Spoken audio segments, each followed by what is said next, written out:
자, 그러면은 출애굽기 4장 10절에서 16절까지의 말씀을 읽겠습니다.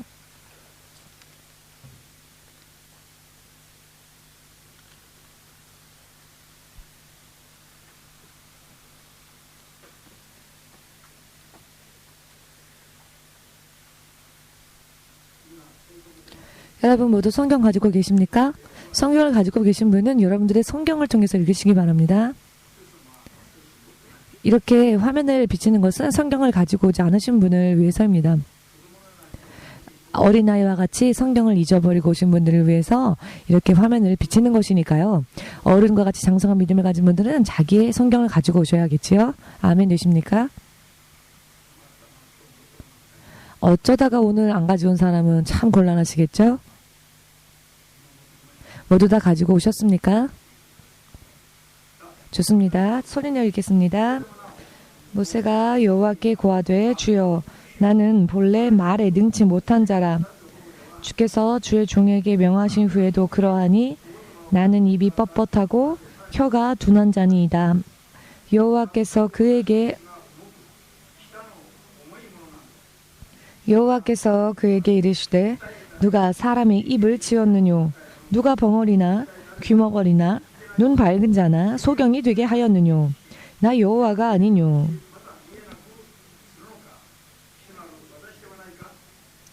이제 가라. 내가 내 입과 함께 있어서 할 말을 가르치리라. 모세가 가로되 주여 보낼 만한 자를 보내소서. 여호와께서 모세를 향하여 노를 바라시고 가라사대 레위 사람 내 형 아론이 있지 아니하뇨. 그의 말 잘함을 내가 아노라.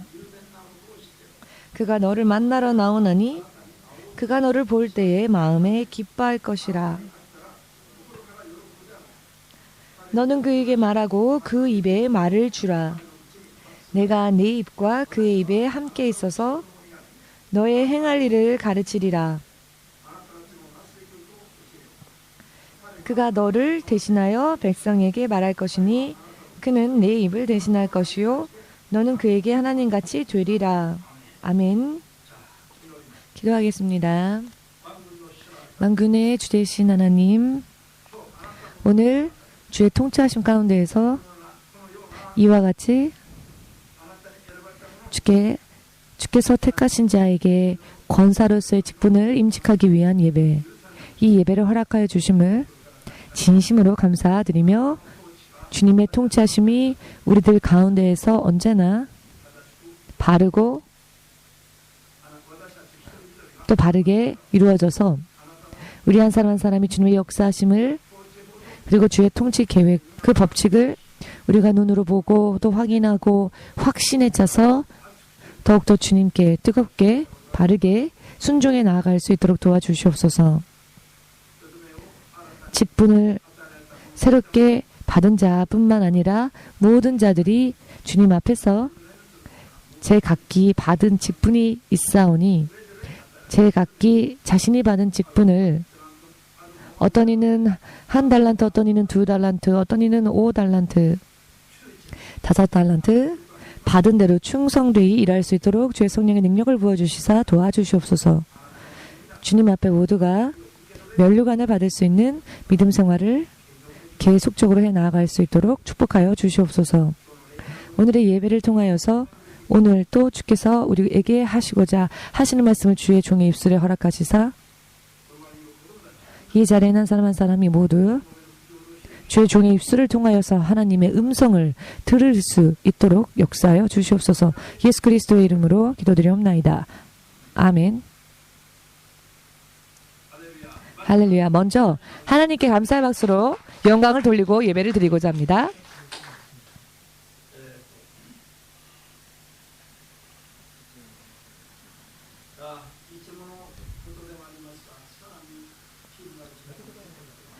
여느 때와 같은 일이기도 하지만 더더욱 이 길갈 시대가요, 하나님의 역사하심이 눈으로 보고 그리고 확실하게 확인할 수 있는 그런 시대가 되었습니다. 이런 시대로 점점 바뀌어지고 있다는 것은 그 무엇보다도 기쁜 일이죠.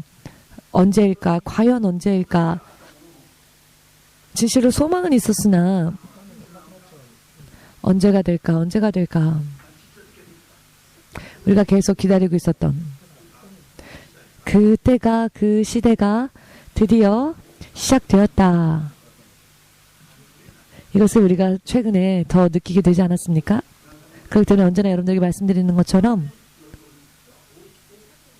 기쁨도 점점 쌓이지만 두려움의 마음도 있습니다. 아, 정말로 이 때를 맞이하여서 승리하는 사람들은 있지만 승리하지 못하는 사람들은 어떻게 될 것인가?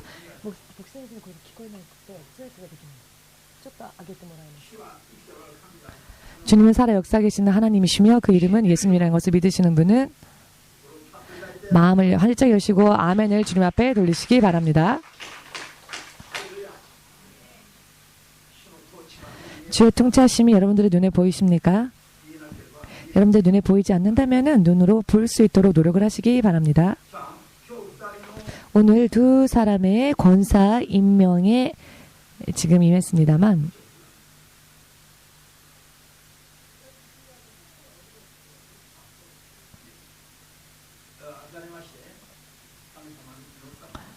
자, 이 권사 임명식을 맞이하여서 기도를 했는데요. 기도를 하는 중에 오늘 받은 이 말씀을 주님께서 허락하여 주셨습니다.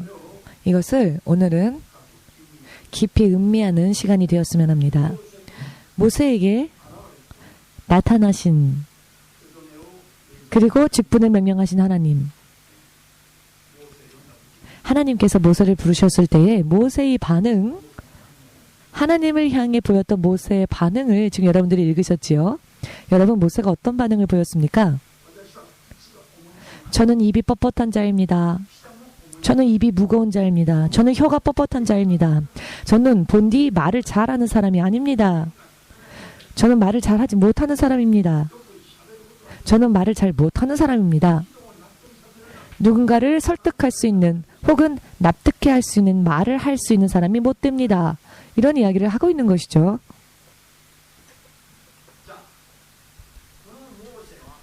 이 모세는요, 지금 이 말씀을, 이 직분을 받은 이 시기로요, 그가 나이 80세였습니다. 모세가, 자, 이렇게 따지면은요, 오늘 지금까지의 그 80세가 되기까지의 하나님 앞에 부르심을 받은 이 나이가 될 때까지의 모세의 삶에 대해서 잠시 생각해 보겠습니다. 여러분, 모세는 애굽에서 태어났습니다. 그리고 이스라엘 민족이 애굽의 노예의 상태가 되어 애굽에서는 기류자가 되어 사실 이스라엘에게 있어서 애굽은 다른 이방의 나라이지요. 다른 이들의 나라에서 기류하는 자가 되어 400년가량 더군다나 모세가 태어나던 해에는 애굽으로 내려간 지 이스라엘 민족이 350년가량 되었던 시점이었죠. 350년가량 지났을 때에 모세가 애굽에서 태어난 것입니다. 당시 애굽에서는 어떤 일이 벌어졌냐면은 이스라엘에서 히브리인들의 아이들이 태어나면 파라오가요, 아들들을 다 죽이라. 아들이 태어나면 그 아들을 다 죽이라 라는 명을 내렸죠. 그 아이를, 낳은 아들을 몰래 키우기란 참으로 어려운 일이었습니다. 모세의 부모도 결국 이 모세를 숨어 키우다가 더 이상 숨어 키울 수가 없게 되자 갈대 상자에 모세를, 태어난 지 3개월가량 된 그 모세를 갈대 상자에 넣고는 나일강에 띄웁니다. 그리고는 이스라엘의 하나님께 그 아이를 의탁합니다. 어차피 태어난 이 아들, 내가 낳았지만 언제 죽임당할지 알 수 없는 처지이고 운명은, 생명은 주의 손에 있으니 이 아이를 주님께 맡깁니다. 자, 모세의 어머니의 믿음이 얼마나 좋았습니까? 사실 좋았다라고도 말할 수 없었던 게요. 어차피 몰래 숨겨 키워도 언제 발각될지, 언제 죽임을 당할지 알 수 없는 상황이긴 했습니다. 그런데 내가 키우다가, 자, 내가 아이가 언제 발각될지는 모르는 상태에서 아이를 숨겨 키우는 것보다는 당장 나일강에 띄우는 것은 더 어려운 일이니 이 모세의 어머니 믿음은 그래도 참 대단한 믿음이라고 할 수 있겠습니다. 여러분은 어떠십니까? 어떤 이는 나는 당장 내일 지옥에 가더라도 오늘은 내 맘대로 살겠다라고 하는 사람들이 있습니다. 아직 그 날이 오지 않으면은 설사 지옥 간다 할지라도 사람들은 담대하게 살지요. 언젠가 아이가 발각될 수도 있어요. 그러나 그 아이가 오늘은 아니죠. 그런데 오늘 그 아이를 자기 품에서 떼어놓는다는 것은 참 대단한 믿음이기도 합니다. 모세의 어머니는 하나님을 신뢰하는 히브리인이었습니다. 여러분 상상을 한번 해보십시오. 사랑하는 아들이 태어났는데 3개월밖에 지나지 않았습니다. 아들이 태어난 지. 단 하루도 이 갓난아이는 부모가 없이는 스스로 힘으로 살 수 없습니다. 그런데 그 갓난아이를 바구니에 넣어 갈대상자에 넣어 강에 띄운다. 여러분 이것은요 만들어내진 허구의 이야기가 아닌 실제로 일어났던 사건이었습니다. 그런데 이와 같이 같은 일들이 여러분 우리의 삶 가운데도 일어날 수 있을 수도 있습니다. 그런 이야기가 성경에는 기록되어져 있는 것입니다. 그런데요 이 어머니의 믿음대로 나일강에 이 갈대상자를 띄웠는데 나일강 상류에서 흘러 떠내려갔던 그 모세를 건져낸 자가 있었죠. 그 사람이 바로 애굽의 공주 파라오의 딸이었습니다.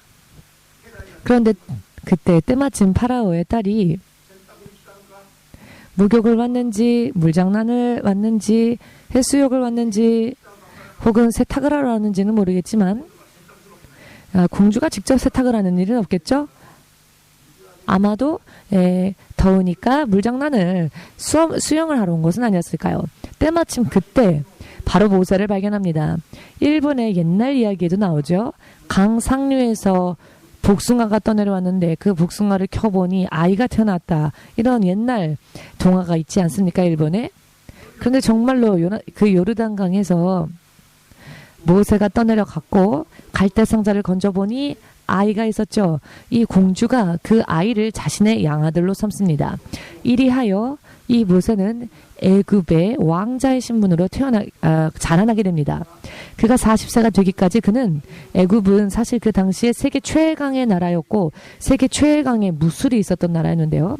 세계 최강의 지혜와 학문과 학식과 무술을 배웠던 자였습니다.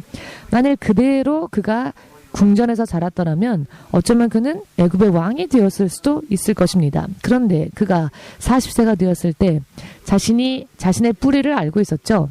자신이 히브리인이라는 것을 그는 알고 있었으며 자신의 동포들이 애굽의 사람들 손에서 압제당하는 것을 보고 자기의 뜻대로 자기 힘대로 동포를 살리려고 하다가 결국은 도망자의 신세가 되었습니다.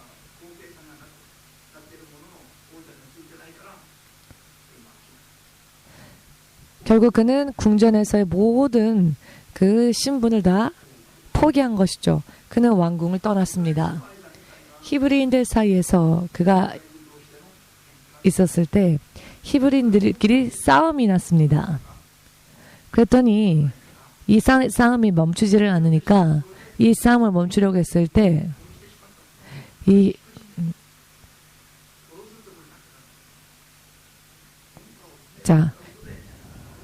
히브리인을 압제하던 애굽인을 죽이고 말았죠. 자, 싸움은요 모세처럼 말리면 안 되겠지요. 모세처럼 싸움을 말리면 안 되겠지요. 이것은 육신의 싸움이 아니니까요. 아멘 되십니까? 육신적으로 싸우면 모세처럼 될 수 있습니다. 모세는 결국 살인자 신세가 됩니다. 그리고 도망자가 되었습니다.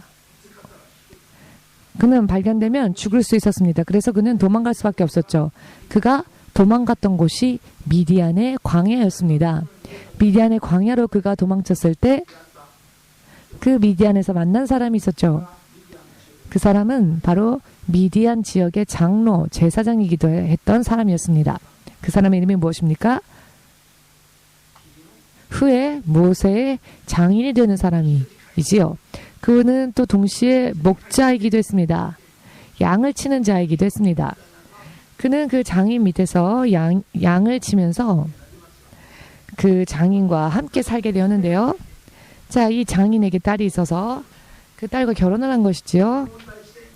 아이를 낳고 그 광야에서 40년을 보냈습니다. 드디어 모세의 나이가 80세가 되었을 때에 양들을 끌고 호렙산 하나님의 산에 가까이 나아갔을 때 떨기나무 사이에 하나님의 천사가 그에게 말을 겁니다. 떨기나무가 불이 붙었는데 이 떨기나무가 불이 붙었는데 타지를 않는 겁니다. 너무나도 이상해요. 가까이 가서 확인하고자 그 불이 붙은 떨기나무를 향해 가까이 가보았더니 하나님의 사자가 모세 이름을 부르는 겁니다. 모세가 네, 제가 여기 있습니다 라고 대답하였더니 너가 서 있는 곳은 거룩한 곳이다. 너가 서 있는 곳은 거룩한 곳이니 너의 발에 신을 벗어라 라고 말합니다. 마치 여호수아 때와도 마찬가지죠. 여호수아에게도 너가 서 있는 곳은 거룩한 곳이니 너의 발에 신을 벗어라 라고 하셨습니다. 이것이 바로 하나님 앞에 설 때에 이 조건이 바로 여기에 있습니다. 히브리서 12장 14절에도 나와 있는데요. 구원받기 위한 조건이 무엇이냐면 죄에서 벗어나서 거룩한 자로 거듭나는 것이 우리가 구원받게 되는 조건이 됩니다. 신약이나 구약이나 똑같은 겁니다. 거룩한 곳이니 그 발에서 신을 벗으라라고 하는 것은 죄가 있는 채로 거룩한 곳에 들어오지 말라라는 것이죠. 누구든지 죄가 있는 상태로는 하나님 나라에 들어갈 수가 없습니다. 아멘 되십니까? 그런데요. 예수님을 믿으면은 그저 내가 죄를 범해도 무조건 구원받는다라고 하는 것은 잘못된 이야기이지요. 예수님을 믿어도 우리는 물론 죄를 범합니다. 죄를 범할 가능성은요. 충분히 많습니다. 아멘 되십니까? 예수님을 믿으면은 믿기만 하면 아무리 범죄하여도 범죄하면 또 용서받고 범죄하면 또 용서받고 그것이 아니지요. 우리가 범죄했을 때 우리가 그 죄를 시인하고 회개하지 아니하면 죄가 저절로 용서받는 것이 아닙니다. 죄가 저절로 사함받는 것이 아닙니다. 신약 말씀에도요. 누군가가 범죄할 때 한 사람, 두 사람 혹은 장로들이 가서 그 죄에 대해서 경고하여도 그 말을 듣지 않는 자는 그 회에서 그를 내어 쫓으라라고 하셨습니다. 자, 죄에서 벗어나야 우리가 구원을 받는 것인데요. 죄에서 벗어나기 위한 방법이 바로 예수님의 이름을 믿는 것이죠. 그리고 우리가 범죄할 때마다 예수님의 이름으로 죄 사함을 얻고 회개를 하고 또한 예수님의 통치하심 속으로 들어가서 내 뜻대로 사는 것이 아닌 예수님의 뜻대로 사는 것이죠. 내 뜻대로 사는 것은 결국 죄입니다. 내 뜻대로 사는 것을 버리고 예수님의 뜻대로 사는 것이 거룩한 삶으로의 변화입니다. 자, 80세가 된 노인이 되어버린 모세. 평생 하나님의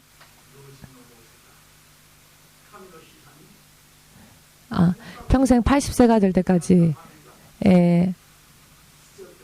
하나님께 본격적으로 쓰임받지 못했던 그가 80세가 되었을 때 드디어 본격적으로 하나님의 부르심을 받게 됩니다. 그것이 바로 호렙산에서의 떨기나무였습니다. 앞에서였습니다.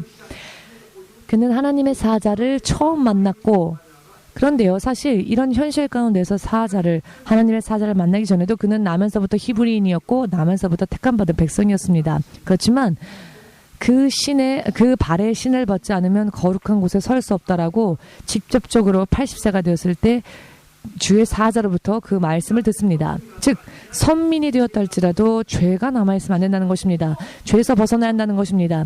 크리스찬이 되었다 할지라도 죄에서 벗어나려 하지 않으면 천국 갈 수 없다라는 이야기를 왜 이해하지 못할까요? 이해해야 합니다. 왜 이와 같은 것을 이해하지 못할까? 사람들이. 그것은 사탄에게 결박당하고 말면 그 눈이요. 어떻게 됩니까? 눈이 어두워집니다. 귀도 들리지 않습니다. 성령의 능력을 받으면 귀가 열리고 눈이 밝아집니다.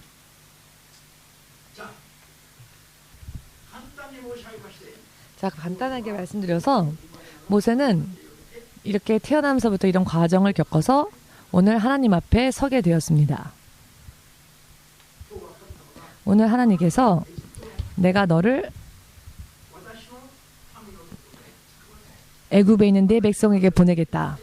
내 백성을 구원해 젖과 꿀이 흐르는 내가 지시하는 땅 가나안으로 그들을 인도하기 위해 내가 너를 보내겠으니 너는 가라 라고 말씀하십니다. 그랬더니 평생 하나님의 백성으로 산 모세가 하나님 앞에 무엇라고 말씀을 드리냐면은 자신의 연약함에 대해서 변명을 합니다. 저는 입이 무거운 자이며 혀가 뻣뻣한 사람입니다. 주님께서 저에게 하시는 말씀을 사람들에게 전할 수 있는 재주가 없는 사람입니다. 그러니 주님 부디 부탁드리겠으니 누군가 보낼 만한 사람을 찾으셔서 보낼 만한 합당한 사람을 보내십시오. 즉 저는 합당하지 않습니다 라는 이야기인 거죠. 자, 신학생 여러분들도 한 번 정도는 생각해 본 그런 이야기가 아닐까요? 아니 왜 이제 와서 나를 부르셨을까 하나님이. 옛날에 내가 돈이 많이 있었을 때 나를 부르셨으면 좋았을걸. 왜 하나님은 이제야 돼서 나를 부르셨을까? 이런 생각해 본 적 없으십니까? 왜 내가 옛날에 더 건강하고 더 청춘이었을 때 부르시지 이제는 힘도 다 빠지고 나이 많은 나를 왜 이제 와서 신학교로 부르실까? 여러분 그런 생각해 본 적 없으십니까? 신학생 여러분. 그 생각을 했었던 그때 여러분은 모세가 80세가 되었을 때와 똑같은 것이죠. 아니 모세가 40세가 되었을 때와 똑같은 것이죠. 내 힘으로 어떻게든 해버리라. 내 능력으로 우리 백성을 이스라엘 백성을 해방시켜 버리라 라고 했었던 40세의 모세와 똑같았던 겁니다. 하나님의 뜻이 아닌 하나님의 능력이 아닌 자신의 능력으로 하려고 했더니 결과는 살인자가 되어 도망자가 되었을 뿐입니다.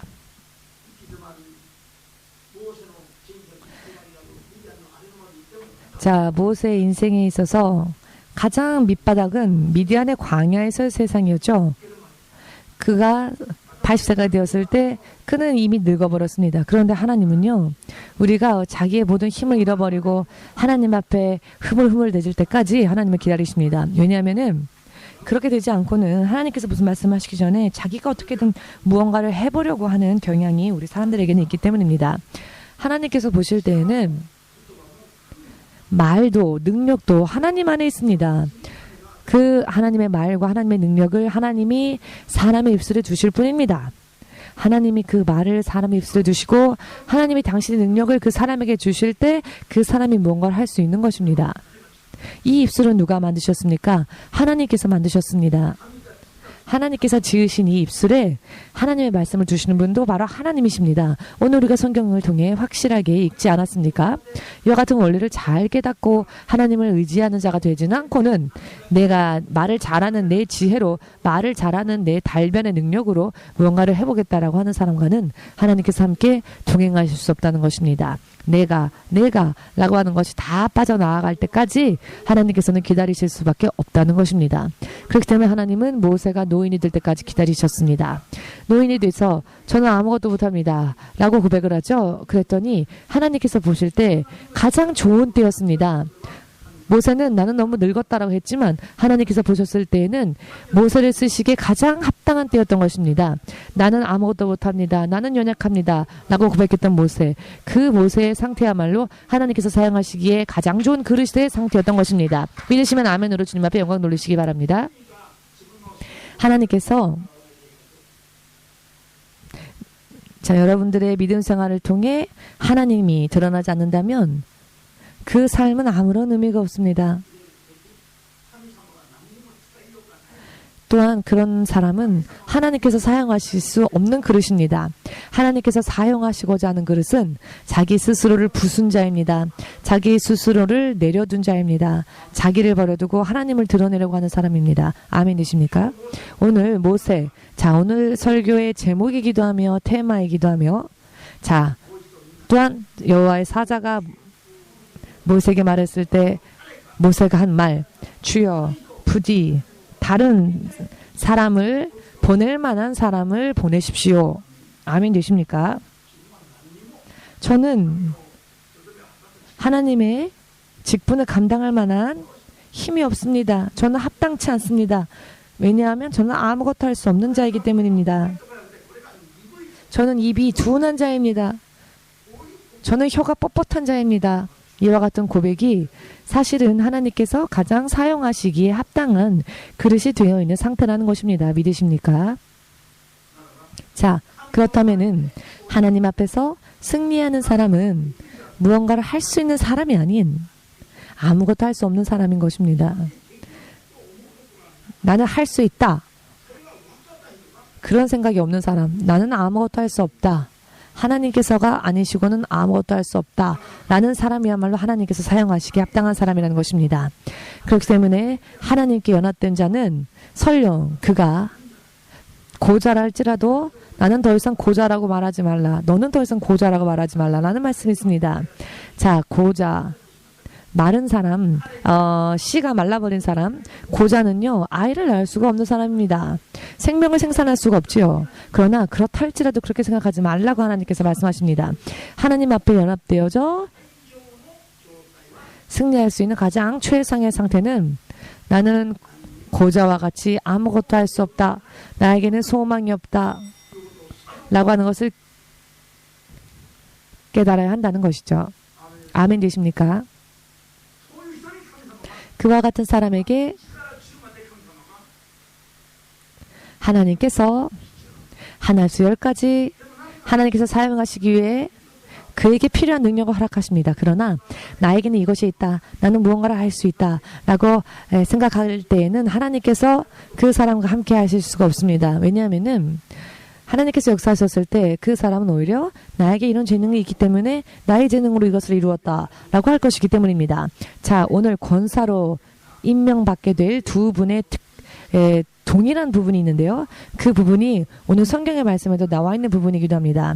어젯밤 하나님께서 저에게 주신 감동인데요. 새롭게 권사로 임명받게 될 이 두 분, 먼저 요시 아이코 성도, 오늘부터 권사가 될 것입니다. 2년 전에 우리 교회에 처음 오셨습니다.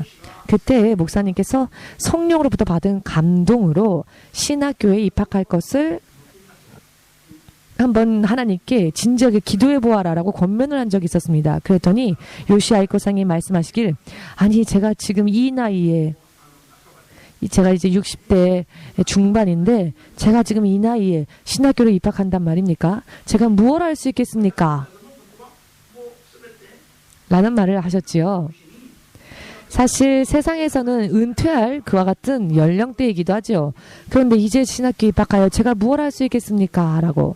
그런데 요시 아이코상은요, 이 모세가 말했던 말과 비슷한 말을 요시 아이코상이 말을 했습니다. 그렇죠?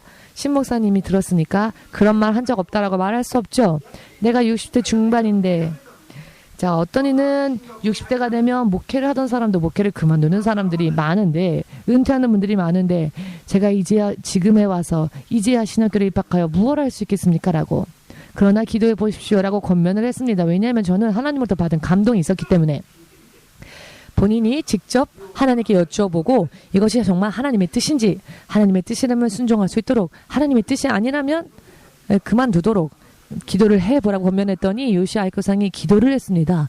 그리고는 확실하게 요시 아이코는 EMC 신학교에 들어가야 한다라고 그 응답을 확실하게 받았답니다. 어떤 환상을 보았는데 두꺼운 문이 몇 개나 가로막혀 있는데 자기의 온몸으로 필사적으로 그 문을 열고 열어서 가장 구석에 있는 깊은 곳까지 그 방에 들어갔더니 그 방 벽에 글씨가 써져 있는데 요시 아이코는 EMC 신학교에 들어가라 라고 하는 글씨가 기록되어져 있더랍니다. 본인이 직접 하나님께 확신을 받은 것입니다. 그렇기 때문에 당신은 이제 와서 난 아무것도 할 수 없습니다. 자, 그렇게 말했지만 그 상태야말로 하나님께서 가장 사용하시기에 적합한 상태라는 것입니다. 그래서 요시 아이코상이 신학교에 입학을 하셔서 이미 2년이 지났지요? 1년 반입니까? 이제 3년째 됩니까? 네, 시간은 참 빠르네요. 벌써 3년째가 되시는군요. 자, 조금만 더 시간이 지나면 3년째가 된다고 지금 하시네요. 어떠십니까? 하나님의 부르심이 옳다고 이제 확신이 서십니까? 이 길을 순종하기를 잘했다고 생각하십니까? 아멘이라고 하셨습니다. 할렐루야. 네, 운명이 바뀌었습니다. 영원한 운명도 바뀔 것입니다. 그리고 이정렬 집사님이, 자, 오늘부터는 권사님이 됩니다.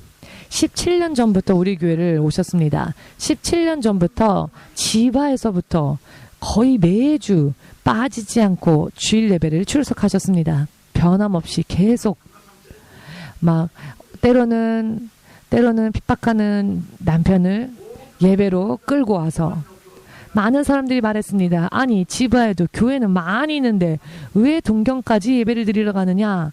우리 교회로 오라 하는 사람들도 많았고 비웃는 사람들도 있었고 그래도 이정렬 지사님은 오직 성령의 음성을 쫓아 포기하지 않고 진료하지 않고 변함없이 17년이라는 세월을 한결같이 주님 앞에 예배를 드렸습니다. 그리고 이제 권사로서의 직분을 하나님께서 임명하시고자 하신다고 하여서 타올, 자 그러면 기념으로 타올을 만들어서 다른 이들에게 돌려야 되겠다 했더니 따님분이 말씀하시길 아니 70대가 되어서 권사가 돼서 이제 와서 뭘 어떻게 하려고 라고 말을 하더랍니다. 딸의 입술에서 그런 말이 나왔다는 겁니다. 실제로.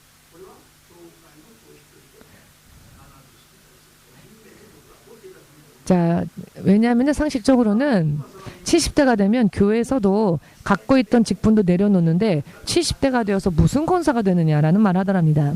그런데 우리 교회는요. 80대가 되신 분들도 권사를 받으셨지요. 사실 그 전에도 그 분들에게 권사 임명을 하려고 하였는데 기도에도 응답이 안 오는 겁니다. 그런데 그분들이 80세가 넘으셨을 때 하나님께로부터 응답이 와서 권사로 임명을 하였죠. 자, 이와 같이 하나님께서는 이렇게 우리를 이렇게 인도를 하십니다. 사람의 상식대로가 아니라 신학교로 부르실 때에도 사람의 나이를 따지시고 부르지 않으시며 권사로 직분자로 임명하실 때에도 그 나이를 보지 아니하시고 성경적으로 합당한 자를 부르시고 임명하신다는 것입니다. 지난번에 요시무라 미카상이 5월이었나요? 4월에 EMC 입학식이 이미 끝났는데 5월 달에 오셔서 5월 달에 오셔서는 신학교에 입학을 하고 싶다는 그런 말씀을 하셔서 입학식은 이미 지났지만 입학을 시켰습니다. 입학식은 하나의 제도일 뿐이죠.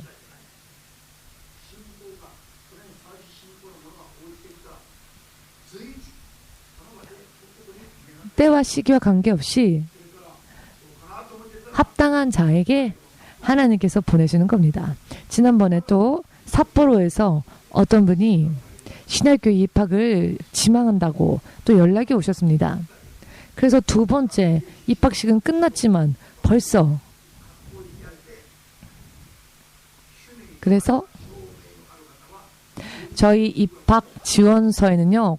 괄호 써놓고 주님의 부르심을 확실한 부르심을 받은 분들은 입학 시기와 관계없이 입학 희망하는 자에게 입학을 허가할 수 있습니다. 라고 하는 설명을 첨삭을 했습니다. 때와 시기와 관계없이 합당한 자가 있으면 하나님께서 부르시는 겁니다. 예수님께서도요. 거니시다가 합당한 자를 만나시면 너는 나를 따르라 하여 제자를 삼으셨습니다. 하나님은 이렇게 역사하시는데 왜 사람의 상식과 시간과 제약에 빠져서 하나님의 역사하심을 스스로 제약합니까? 사람의 제도 안에서 갇혀있는 하나님이 아니십니다. 하나님은 사람의 제도도 뛰어넘어 역사하시고 이 교회 또한 선두에 서셔서 우리 교회를 인도해 주시며 그분이 예수님의 성령이라는 것을 믿으신다면 아멘으로 주님 앞에 영광을 돌리시기 바랍니다. 아멘 되십니까? 진실로 아멘 되십니까?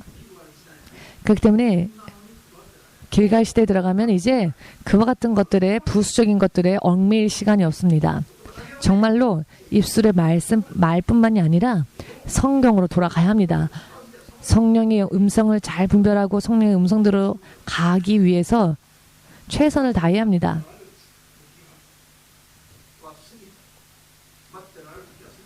이제 하나님께서 기다리실 시간이 없습니다.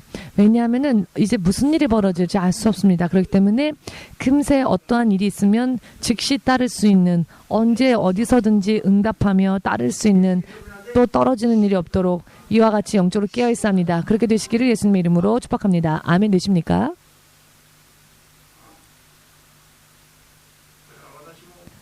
그렇기 때문에 저도 지금까지는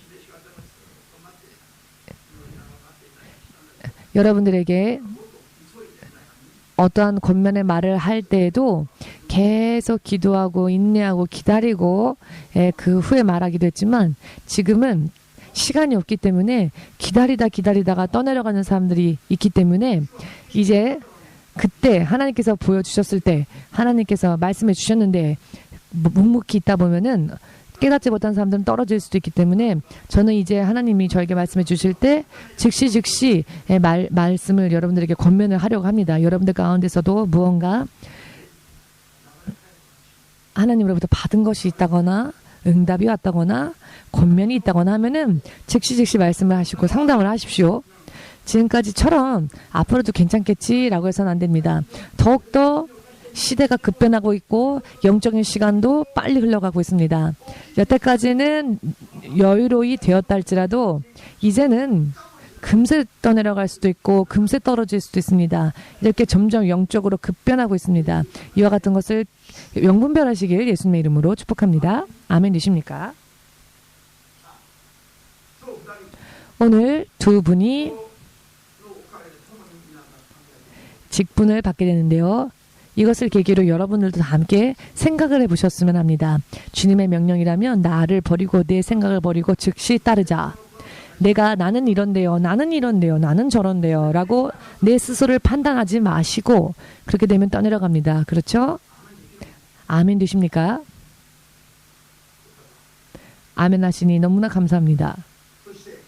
그리고 주님을 따르면 주님께서 모세와 함께 역사하셨던 것처럼 우리가 주님을 따른다면 주님께서 여러분들과 함께 해 주실 것입니다. 아멘 되십니까?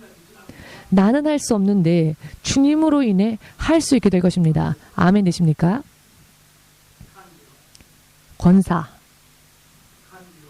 권사는 성경 안에서는요, 권사라는 직접적인 단어는 언급이 없습니다. 그렇지만 권사라고 하는 직분은요, 성도들의 모범이 되어야 하는 직분입니다. 아멘 되십니까? 권면만 하는 것이 아니라 생활을 통해서, 삶을 통해서 모범이 되고 믿음 안에서 권면하고 연약한 자, 흔들리는 자, 고통받는 자들을 상담해주고 바르게 인도해주고 바르게 권면하는 일, 그렇게 바르게 권면하는 자를 권사라고 합니다. 권사의 권자는 권면하다라고 하는 그 권자를 씁니다. 그렇기 때문에 예를 들면은 교회에서 어머니와 같은 교회 안에서 사모님이 해야 하는 역할을 이 권사님들도 그와 같은 역할처럼 함께 힘을 합하여서 협력하여서 교회의 어머니와 같이 믿는 자들을 권면해주고 잘 인도해줘야 하는 직분이라는 것입니다. 신자들을 교회 안에서 신자들 앞에서 믿음의 본이 되는 모습을 보여야 하는 것이며, 의지하고 싶은 권사님, 상담하고 싶은 권사님, 권사님의 사랑을 본받고 싶다, 솔선적으로 이렇게 성도들에게 모범을 보여야 하는 직분이라는 것입니다. 아멘 되십니까? 권사의 직분을 받게 되면, 예를 들어서 군대 등등의 조직 혹은 회사 등등의 조직을 보시면 무슨 계급들이 다 있지 않습니까? 그렇지만 교회 안에서는요, 직분은 계급이 아닙니다. 직분은 내가 감당해야 할 일입니다. 계급이 올라가고 신분이 높아지고 그래서 잘난 듯이 내가 여기 이 교회 권사인데 하며 내가 이 교회 장로인데 이렇게 어깨에 힘주라는 이야기가 아닙니다. 오히려 정반대입니다. 교회 안에서의 직분은 정반대입니다. 이 교회 내가 권사인데 어찌 감히 나한테 인사를 안 하느냐, 그런 게 아니라는 것입니다. 예수 그리스도의 사랑을 가지고 신자들을 마음으로부터 품어주고 마음으로 안고 마음으로 품어주고 하나님의 사랑 안에서 신자들을 품어주는 이와 같은 일을 하는 직분이 바로 권사의 직분입니다. 우리 이츠노 권사님처럼 말입니다. 이츠노 권사님은 같은 권사님이지만 박 권사님이 너무 연약해져 있으니까, 영적으로도 떨어져 있으니까 항상 품어주고 동료 권사를 항상 사랑으로 품어주고 하지 않습니까? 아멘.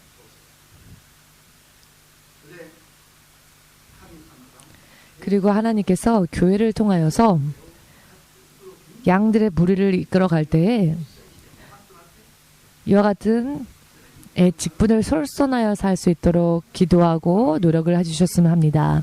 요시야이코 오늘부터 권사가 되실 건데요. 권사님은 앞으로는 주의 종으로서 또 사역도 해야 하실 분이니까 권사라는 직분은 이 주의 종으로 나아가는 과정 중에 하나입니다. 이것을 늘 마음에 명심하시고, 자, 직분을 주시는 것은 제가 아닙니다. 예수님의 성령께서 직분을 주시는 겁니다. 하나님께서 여러분을 부르신 겁니다. 여러분들에게 직분을 주시기 위해서 여러분들 택하셨다는 것입니다. 이것은 주의 성령께서 하시는 일이기도 합니다. 그렇기 때문에 저는 오직 기도하여 하나님의 그 계획, 하나님의 그 뜻을 잘 분별할 수 있도록 노력할 뿐입니다. 기도할 뿐입니다. 오늘 이 권사 임명식을 준비함으로써 오늘 어떤 말씀을 주시렵니까 하고 기도했더니 하나님께서 바로 이 말씀을 주셨습니다. EMC 연합은 여호수아 4장에 나오는 것처럼 여호수아와 함께 이스라엘 민족의 선두에 서서, 이스라엘 백성의 선두에 서서 달려갔던 4만 명의 무장되어진 용사들, 바로 저들이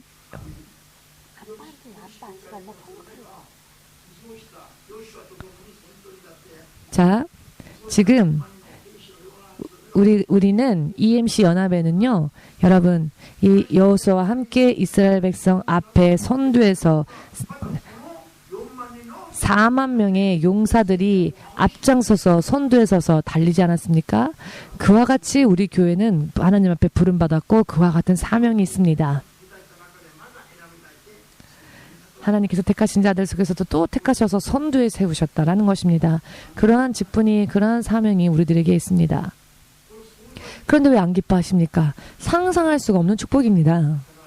그렇기 때문에 예수님께서 너는 죽기까지 충성을 다하라 라고 말씀하셨습니다. 그리하면 면류관을 받을 것이다 라고 하셨습니다. 요한계시록 2장 10절에 나와 있는 말씀이지요. 자, 삿포로에 있는 카토 교오코라 하시는 분이 신목사님과 이야기를 나누다가 기도를 했는데, 예수님의 제자로서 택함받은 12 제자들이, 자, 마태복음 10장에 나와 있지 않습니까? 그리고 요한계시록 2장 10절에 나오는 말씀, 너는 죽기까지 목숨을 다하여 죽기까지 충성을 다하라. 그리하면 내가 너에게 생명의 면류관을 주리라. 예수께서 그 말씀을 하지 않으셨습니까? 홋카이도 삿포로에 계신 분인데, 저는 홋카이도에 누가 살고 있는지 어떻게 합니까? 그런데 하나님께서 연결하시고, 하나님께서 택하셔서, 하나님께서 이렇게 연합케 하시고, 이렇게 인도하셔서 우리를 또 만나게 하시고, 왜냐하면 여호수아와 4만 명의 무장되어진 용사, 선두에 서서 달리는 그와 같은 용사를 세우셔서 이 마지막 때에 하나님께서 사용하시기 위해서입니다. 하나님의 뜻을 이루시는데 또 우리들을 사용하시기 위함입니다. 이렇게 선두에 서기 위해서 부름받았다는 것에 대해서 정말로 감사함으로 우리에게 주어진 이 길을 충실되이 달리시기 바랍니다. 그렇게 되시길 주 예수의 이름으로 축복합니다. 자, 그러면